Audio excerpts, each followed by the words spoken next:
अथ श्री बृहस्पतिवार व्रत कथा। भारतवर्ष में एक प्रतापी और दानी राजा राज्य करता था। वो नित्य गरीबों और ब्राह्मणों की सहायता करता था।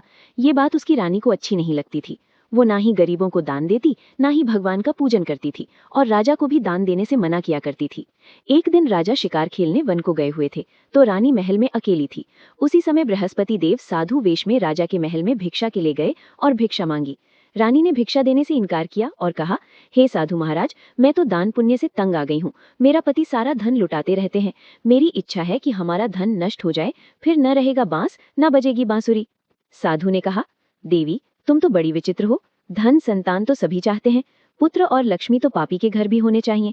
यदि तुम्हारे पास अधिक धन है तो भूखों को भोजन दो, प्यासों के लिए प्याऊ बनवाओ, मुसाफिरों के लिए धर्मशालाएं खुलवाओ। जो निर्धन अपनी कुंवारी कन्याओं का विवाह नहीं कर सकते, उनका विवाह करा दो।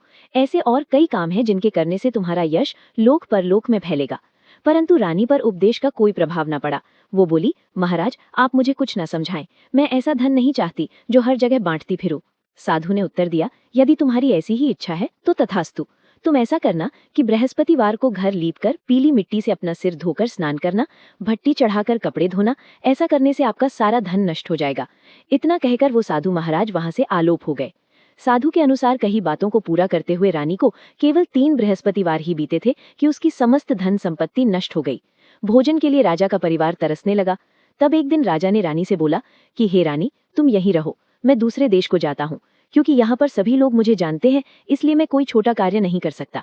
ऐसा कहकर राजा परदेश चला गया। वहां वो जंगल से लकड़ी काट कर लाता और शहर में बेचता। इस तरह वो अपना जीवन व्यतीत करने लगा। इधर राजा के परदेश जाते ही रानी और दासी दुखी रहने लगी। एक बार जब रानी और दासी को 7 दिन तक बिना भोजन के रहना पड़ा, तो रानी ने अपनी दासी से कहा, हे दासी, पास ही के नगर में मेरी बहन रहती है, वो बड़ी धनवान है, तो उसके पास जा और कुछ ले आ, ताकि थोड़ी बहुत गुजर बसर हो जाए। दासी रानी की बहन के पास गई। उस दिन गुरुवार था और रानी की बहन उस समय बृहस्पतिवार व्रत की कथा सुन रही थी। दासी ने रानी की बहन को अपनी रानी का संदेश दिया, परंतु रानी की बड़ी बहन ने कोई उत्तर नहीं दिया। जब दासी को रानी की बहन से कोई उत्तर नहीं मिला तो वो बहुत दुखी हुई और उसे क्रोध भी आया। दासी वापस आकर रानी को सारी बात बता दी। सुनकर रानी ने अपने भाग्य को कोसा। उधर रानी की बहन ने सोचा कि मेरी बहन की दासी आई थी, परंतु मैं उससे नहीं बोली, इससे वो बहुत दुखी हुई होगी। कथा सुनकर और पूजन समाप्त करके वो अपनी बहन के घर आई और कहने लगी, हे बहन, मैं बृहस्पतिवार का व्रत कर रही थी।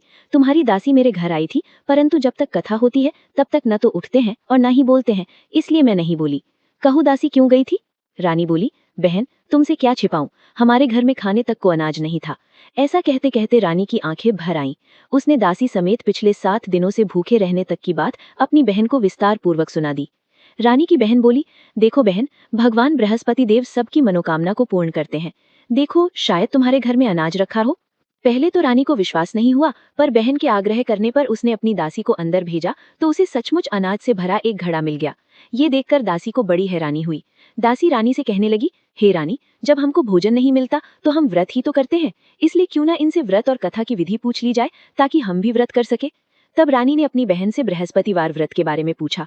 उसकी बहन ने बताया, बृहस्पतिवार के व्रत में चने की दाल और मुनक्का से विष्णु भगवान का केले की जड़ में पूजन करें तथा दीपक जलाएं, व्रत कथा सुने और पीला भोजन ही करें। इससे बृहस्पति देव प्रसन्न होते हैं। व्रत और पूजन विधि बताकर रानी की बहन अपने घर को लौट गई। 7 दिन के बाद जब गुरुवार आया तो रानी और दासी ने व्रत रखा, घुड़साल में जाकर चना और गुड़ लेकर आईं, फिर उससे केले की जड़ तथा विष्णु भगवान का पूजन किया। अब पीला भोजन कहाँ से आए, इस बात को लेकर दोनों बहुत दुखी थे। चूंकि उन्होंने व्रत रखा था, इसलिए बृहस्पति देव उनसे प्रसन्न थे। इसलिए वे एक साधारण व्यक्ति का रूप धारण कर 2 थालों में सुंदर पीला भोजन दासी को दे गए।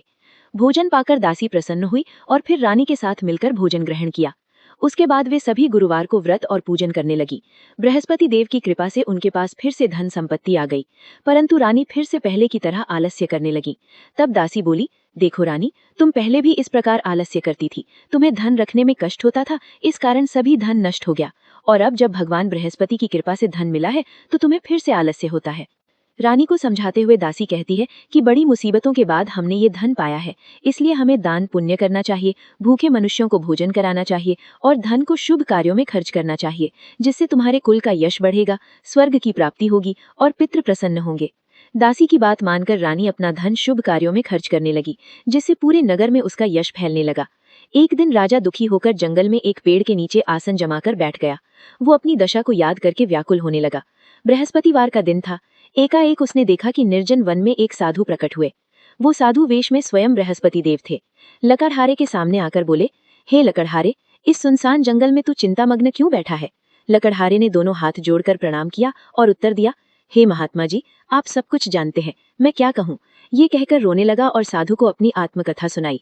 महात्मा जी ने कहा, हे लकड़हारे, तुम्हारी स्त्री ने बृहस्पतिवार के दिन बृहस्पति देव का निरादर किया है, जिसके कारण रुष्ट होकर उन्होंने तुम्हारी ये दशा कर दी है। अब तुम चिंता को दूर करके मेरे कहने पर चलो तो तुम्हारे सब कष्ट दूर हो जाएंगे और भगवान पहले से भी अधिक संपत्ति देंगे। तुम बृहस्पतिवार के दिन कथा किया करो। 2 पैसे के चने मुनक्का लाकर उसका प्रसाद बनाओ और शुद्ध जल से लोटे में शक्कर मिलाकर अमृत तैयार करो। कथा के पश्चात अपने सारे परिवार और सुनने वाले प्रेमियों में अमृत व प्रसाद बांटकर आप भी ग्रहण करो। ऐसा करने से भगवान तुम्हारी सभी मनोकामनाएं पूर्ण करेंगे। साधु के ऐसे वचन सुनकर लकड़हारा बोला, हे प्रभु, मैं लकड़ी बेचकर इतना पैसा नहीं मिलता जिससे भोजन के उपरांत कुछ बचा सकूं। मैंने रात्रि में अपनी स्त्री को व्याकुल देखा है। मेरे पास कुछ भी नहीं जिससे मैं उसकी खबर मंगा सकूं। साधु ने कहा, हे लकड़हारे, तुम किसी बात की चिंता मत करो। बृहस्पतिवार के दिन तुम रोजाना की तरह लकड़ियां लेकर शहर को जाओ। तुमको रोज से दुगना धन प्राप्त होगा, जिससे तुम भली भांति भोजन कर लोगे तथा बृहस्पति देव की पूजा का सामान भी आ जाएगा। और बृहस्पतिवार की कहानी इस प्रकार है। बृहस्पति देव की कथा। प्राचीन काल में एक ब्राह्मण रहता था। वो बहुत निर्धन था। उसकी कोई संतान नहीं थी। उसकी स्त्री बहुत मलिनता के साथ रहती थी। वो स्नान न करती, किसी देवता का पूजन न करती। इससे ब्राह्मण देवता बड़े दुखी थे। बेचारे बहुत कुछ कहते थे, किंतु उसका कुछ परिणाम न निकला। भगवान की कृपा से ब्राह्मण की स्त्री के कन्या रूपी रत्न पैदा हुआ। कन्या बड़ी होकर प्रातः स्नान करके विष्णु भगवान का जाप व बृहस्पतिवार का व्रत करने लगी। अपने पूजन पाठ को समाप्त करके विद्यालय जाती तो अपनी मुट्ठी में जौ भर के ले जाती और पाठशाला के मार्ग में डालती जाती। तब ये जौ सोने के जौ हो जाते। लौटते समय उनको बीन कर घर ले आती। एक दिन इस कन्या ने सूप में उस सोने के जौ को फटक कर साफ कर रही थी कि उसके पिता ने देख लिया और कहा, हे बेटी, सोने के जौ के लिए सोने का सूप होना चाहिए। दूसरे दिन बृहस्पतिवार था। इस कन्या ने व्रत रखा और बृहस्पति देव से प्रार्थना करके कहा, मैंने आपकी पूजा सच्चे मन से की हो तो मेरे लिए सोने का सूप दे दो। बृहस्पति देव ने उसकी प्रार्थना स्वीकार कर ली। रोजाना की तरह वो कन्या जौ फैलाती हुई जाने लगी। जब लौटकर जौ बीन रही थी तो बृहस्पति देव की कृपा से सोने का सूप मिला। उसे वो घर ले आई और उसमें जौ साफ करने लगी, परंतु उसकी माँ का वही ढंग रहा। एक दिन की बात है कि वो कन्या सोने के सूप में जौ साफ कर रही थी। उस समय उस शहर का राजपुत्र वहां से होकर निकला। इस कन्या के रूप और कार्य को देखकर मोहित हो गया तथा अपने घर आकर भोजन तथा जल त्याग कर उदास होकर लेट गया। राजा को इस बात का पता लगा तो अपने प्रधानमंत्री के साथ उसके पास गए और बोले, हे बेटा, तुम्हें किस बात का कष्ट है? किसी ने अपमान किया है अथवा और कारण हो सो कहो, मैं वही कार्य करूंगा जिससे तुम्हें प्रसन्नता हो। अपने पिता की राजकुमार ने बातें सुनी तो वो बोला, हे बेटा, मुझे आपकी कृपा से किसी बात का दुख नहीं है। किसी ने मेरा अपमान नहीं किया है, परंतु मैं उस लड़की से विवाह करना चाहता हूँ जो सोने के सूप में जौ साफ कर रही थी। ये सुनकर राजा आश्चर्य में पड़ा और बोला, हे बेटा, इस तरह की कन्या का पता तुम ही लगाओ, मैं उसके साथ तेरा विवाह अवश्य ही करवा दूंगा। राजकुमार ने उस लड़की के घर का पता बतलाया। तब मंत्री उस लड़की के घर गए और ब्राह्मण देवता को सभी हाल बतलाया। ब्राह्मण देवता राजकुमार के साथ अपनी कन्या का विवाह करने के लिए तैयार हो गए तथा विधि विधान के अनुसार ब्राह्मण की कन्या का विवाह राजकुमार के साथ हो गया। कन्या के घर से जाते ही पहले की भांति उस ब्राह्मण देवता के घर में गरीबी का निवास हो गया। अब भोजन के लिए भी अन्न बड़ी मुश्किल से मिलता था। एक दिन दुखी होकर ब्राह्मण देवता अपनी पुत्री के पास गए। बेटी ने पिता की दुखी अवस्था को देखा और अपनी माँ का हाल पूछा। तब ब्राह्मण ने सभी हाल कहा। कन्या ने बहुत सा धन देकर अपने पिता को विदा कर दिया। इस तरह ब्राह्मण का कुछ समय सुखपूर्वक व्यतीत हुआ। कुछ दिन बाद फिर वही हाल हो गया। ब्राह्मण फिर अपनी कन्या के यहाँ गया और सारा हाल कहा तो लड़की बोली, हे पिताजी, आप माताजी को यहाँ लेवा लाओ, मैं उसे विधि बता दूंगी जिससे गरीबी दूर हो जाए। वो ब्राह्मण देवता अपनी स्त्री को साथ लेकर पहुंचे तो अपनी माँ को समझाने लगी, हे माँ, तुम प्रातःकाल प्रथम स्नान आदि करके विष्णु भगवान का पूजन करो तो सब दरिद्रता दूर हो जाएगी। परंतु उसकी मांग ने एक भी बात नहीं मानी और प्रातःकाल उठकर अपनी पुत्री के बच्चों की जूठन को खा लिया।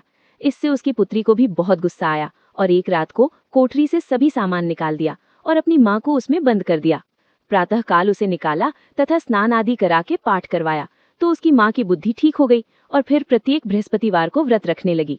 इस व्रत के प्रभाव से उसके माँ बाप बहुत ही धनवान और पुत्रवान हो गए और बृहस्पति देव के प्रभाव से इस लोक के सुख भोग कर स्वर्ग को प्राप्त हुए। सब बोलो विष्णु भगवान की जय, बोलो बृहस्पति देव की जय। इतना कहकर साधु अंतर्ध्यान हो गए। धीरे धीरे समय व्यतीत होने पर फिर वही बृहस्पतिवार का दिन आया। लकड़हारा जंगल से लकड़ी काटकर किसी शहर में बेचने गया। उसे उस दिन और दिन से अधिक पैसा मिला। राजा ने चना, गुड़ आदि लाकर गुरुवार का व्रत किया। उस दिन से उसके सभी क्लेश दूर हुए। परंतु जब दोबारा गुरुवार का दिन आया तो बृहस्पतिवार का व्रत करना भूल गया। इस कारण बृहस्पति भगवान नाराज हो गए। उस दिन उस नगर के राजा ने विशाल यज्ञ का आयोजन किया तथा शहर में ये घोषणा करा दी कि कोई भी मनुष्य अपने घर में भोजन न बनावे, न आग जलावे। समस्त जनता मेरे यहाँ भोजन करने आवे। इस आज्ञा को जो न मानेगा उसे फांसी की सजा दी जाएगी। इस तरह की घोषणा संपूर्ण नगर में करवा दी गई। राजा की आज्ञानुसार शहर के सभी लोग भोजन करने गए, लेकिन लकड़हारा कुछ देर से पहुंचा, इसलिए राजा उसको अपने साथ घर ले गए और ले जाकर भोजन करा रहे थे तो रानी की दृष्टि उस खूंटी पर पड़ी जिस पर उसका हार लटका हुआ था। वो वहां पर दिखाई नहीं दिया। रानी ने निश्चय किया कि मेरा हार इस मनुष्य ने चुरा लिया है। उसी समय सिपाहियों को बुलाकर उसको कारागार में डलवा दिया। जब लकड़हारा कारागार में पड़ गया और बहुत दुखी होकर विचार करने लगा कि न जाने कौन से पूर्व जन्म के कर्म से मुझे ये दुख प्राप्त हुआ है, और उसी साधु को याद करने लगा जो कि जंगल में मिला था। उसी समय तत्काल बृहस्पति देव साधु के रूप में प्रकट हुए और उसकी दशा को देखकर कहने लगे, अरे मूर्ख, तूने बृहस्पति देव की कथा नहीं करी, इस कारण तुझे दुख प्राप्त हुआ है। अब चिंता मत कर, बृहस्पतिवार के दिन कारागार के दरवाजे पर 4 पैसे पड़े मिलेंगे, उनसे तू बृहस्पति देव की पूजा करना, तेरे सभी कष्ट दूर हो जाएंगे। बृहस्पति के दिन उसे 4 पैसे मिले। लकड़हारे ने कथा कही। उसी रात्रि को बृहस्पति देव ने उस नगर के राजा को स्वप्न में कहा, हे राजा, तुमने जिस आदमी को कारागार में बंद कर दिया है वो निर्दोष है, वो राजा है, उसे छोड़ देना। रानी का हार उसी खूंटी पर लटका है। अगर तू ऐसा नहीं करेगा तो मैं तेरे राज्य को नष्ट कर दूंगा। इस तरह रात्रि के स्वप्न को देखकर राजा प्रातः काल उठा और खूंटी पर हार देखकर लकड़हारे को बुलाकर क्षमा मांगी तथा लकड़हारे को योग्य सुंदर वस्त्र आभूषण देकर विदा कर दिया। बृहस्पति देव की आज्ञानुसार लकड़हारा अपने नगर को चल दिया। राजा जब अपने नगर के निकट पहुंचा तो उसे बड़ा आश्चर्य हुआ। नगर में पहले से अधिक बाग, तालाब, कुएं तथा बहुत सी धर्मशाला, मंदिर आदि बन गई हैं। राजा ने पूछा, ये किसका बाग और धर्मशाला है? तब नगर के सब लोग कहने लगे, ये सब रानी और बांदी के हैं। तो राजा को आश्चर्य हुआ और गुस्सा भी आया। जब रानी ने ये खबर सुनी कि राजा आ रहे हैं तो उन्होंने बांदी से कहा कि हे दासी, देख राजा हमको कितनी बुरी हालत में छोड़ गए थे, हमारी ऐसी हालत देखकर वो लौट न जाएं, इसलिए तो दरवाजे पर खड़ी हो जा। आज्ञानुसार दासी दरवाजे पर खड़ी हो गई। राजा आए तो उन्हें अपने साथ लेवा लाई। तब राजा ने क्रोध करके अपनी रानी से पूछा कि ये धन तुम्हें कैसे प्राप्त हुआ है? तब उन्होंने कहा, हमें ये सब धन बृहस्पति देव के इस व्रत के प्रभाव से प्राप्त हुआ है। राजा ने निश्चय किया कि 7 रोज तक तो सभी बृहस्पति देव का पूजन करते हैं, परंतु मैं प्रतिदिन दिन में 3 बार कहानी तथा रोज व्रत किया करूंगा। अब हर समय राजा के दुपट्टे में चने की दाल बंधी रहती तथा दिन में 3 बार कहानी कहता। एक रोज राजा ने विचार किया कि चलो अपनी बहन के यहाँ हो आवे। इस तरह निश्चय कर राजा घोड़े पर सवार हो अपनी बहन के यहाँ को चलने लगा। मार्ग में उसने देखा कि कुछ आदमी एक मुर्दे को लिए जा रहे हैं। उन्हें रोककर राजा कहने लगा, अरे भाइयों, मेरी बृहस्पति देव की कथा सुन लो। वे बोले, लो, हमारा तो आदमी मर गया है, इसको अपनी कथा की पड़ी है। परंतु कुछ आदमी बोले, अच्छा कहो, हम तुम्हारी कथा भी सुनेंगे। राजा ने दाल निकाली और जब कथा आधी हुई थी कि मुर्दा हिलने लग गया, और जब कथा समाप्त हो गई तो राम राम करके मनुष्य उठकर खड़ा हो गया। आगे मार्ग में उसे एक किसान खेत में हल चलाता मिला। राजा ने उसे देख और उससे बोले, अरे भैया, तुम मेरी बृहस्पति देव की कथा सुन लो। किसान बोला, जब तक मैं तेरी कथा सुनूंगा तब तक 4 हरैया जोत लूंगा, जा अपनी कथा किसी और को सुनाना। इस तरह राजा आगे चलने लगा। राजा के हटते ही बैल पछाड़ खाकर गिर गए तथा किसान के पेट में बड़ी जोर का दर्द होने लगा। उस समय उसकी माँ रोटी लेकर आई। उसने जब ये देखा तो अपने पुत्र से सब हाल पूछा और बेटे ने सभी हाल कह दिया। तो बुढ़िया दौड़ी दौड़ी उस घुड़सवार के पास गई और बोली कि मैं तेरी कथा सुनूंगी, तू अपनी कथा मेरे खेत पर चलकर ही कहना। राजा ने बुढ़िया के खेत पर जाकर कथा कही, जिसके सुनते ही वो बैल उठ खड़े हुए तथा किसान के पेट का दर्द भी बंद हो गया। राजा अपनी बहन के घर पहुंचा। बहन ने भाई की खूब मेहमानी की। दूसरे रोज प्रातःकाल राजा जगा तो वो देखने लगा कि सब लोग भोजन कर रहे हैं। राजा ने अपनी बहन से कहा, हे भैया, ऐसा कोई मनुष्य है जिसने भोजन नहीं किया हो, मेरी बृहस्पतिवार की कथा सुन ले। बहन बोली, हे भैया, ये देश ऐसा ही है कि यहाँ पहले लोग भोजन करते हैं, बाद में अन्य काम करते हैं। अगर कोई पड़ोस में हो तो देखाऊं। वो ऐसा कहकर देखने चली गई, परंतु उसे कोई ऐसा व्यक्ति नहीं मिला जिसने भोजन न किया हो। अतः वो एक कुम्हार के घर गई जिसका लड़का बीमार था। उसे मालूम हुआ कि उनके यहाँ 3 रोज से किसी ने भोजन नहीं किया है। रानी ने अपने भाई की कथा सुनने के लिए कुम्हार से कहा। वो तैयार हो गया। राजा ने जाकर बृहस्पतिवार की कथा कही, जिसको सुनकर उसका लड़का ठीक हो गया। अब तो राजा की प्रशंसा होने लगी। एक रोज राजा ने अपनी बहन से कहा कि हे बहन, हम अपने घर को जाएंगे, तुम भी तैयार हो जाओ। राजा की बहन ने अपनी सास से कहा, हाँ चली जा, परंतु अपने लड़कों को मत जाना, क्योंकि तेरे भाई के कोई औलाद नहीं है। बहन ने अपने भैया से कहा, हे भैया, मैं तो चलूंगी, पर कोई बालक नहीं जाएगा। राजा बोला, जब कोई बालक नहीं चलेगा तब तुम ही क्या करोगी? बड़े दुखी मन से राजा अपने नगर को लौट आया। राजा ने अपनी रानी से कहा, हे प्रभु, हम निर्वंशी हैं, हमारा मुंह देखने का धर्म नहीं है और कुछ भोजन आदि नहीं किया। रानी बोली, हे प्रभु, बृहस्पति देव ने हमें सब कुछ दिया है, वो हमें औलाद अवश्य देंगे। उसी रात को बृहस्पति देव ने राजा से स्वप्न में कहा, हे राजा, उठ, सभी सोच त्याग दे, तेरी रानी गर्भ से है। राजा की ये बात सुनकर बड़ी खुशी हुई। 9वें महीने में उसके गर्भ से एक सुंदर पुत्र पैदा हुआ। तब राजा बोला, हे रानी, स्त्री बिना भोजन के रह सकती है, पर बिना कहे नहीं रह सकती। जब मेरी बहन आवे तो मुझसे कुछ कहना मत। रानी ने सुनकर हाँ कर दिया। जब राजा की बहन ने ये शुभ समाचार सुना तो वो बहुत खुश हुई तथा बधाई लेकर अपने भाई के यहाँ आई। तभी रानी ने कहा, घोड़ा चढ़कर तो नहीं आई, गधा चढ़ी आई। राजा की बहन बोली, भाभी, मैं इस प्रकार न कहती तो तुम्हें औलाद कैसे मिलती। बृहस्पति देव ऐसे ही हैं, जैसी जिसके मन में कामनाएं हैं सभी को पूर्ण करते हैं। जो सद्भावना पूर्वक बृहस्पतिवार का व्रत करता है एवं कथा पढ़ता है अथवा सुनता है, दूसरों को सुनाता है, बृहस्पति देव उसकी सभी मनोकामनाएं पूर्ण करते हैं। भगवान बृहस्पति देव उसकी सदैव रक्षा करते हैं। संसार में जो मनुष्य सद्भावना से भगवान जी का पूजन व्रत सच्चे हृदय से करते हैं तो उनकी सभी मनोकामनाएं पूर्ण करते हैं। जैसी सच्ची भावना से रानी और राजा ने उनकी कथा का गुणगान किया था तो उनकी सभी इच्छाएं बृहस्पति देव जी ने पूर्ण की थी। इसलिए पूर्ण कथा सुनने के बाद प्रसाद लेकर जाना चाहिए। हृदय से उसका मनन करते हुए जयकारा बोलना चाहिए। बोलो बृहस्पति देव की जय, भगवान विष्णु की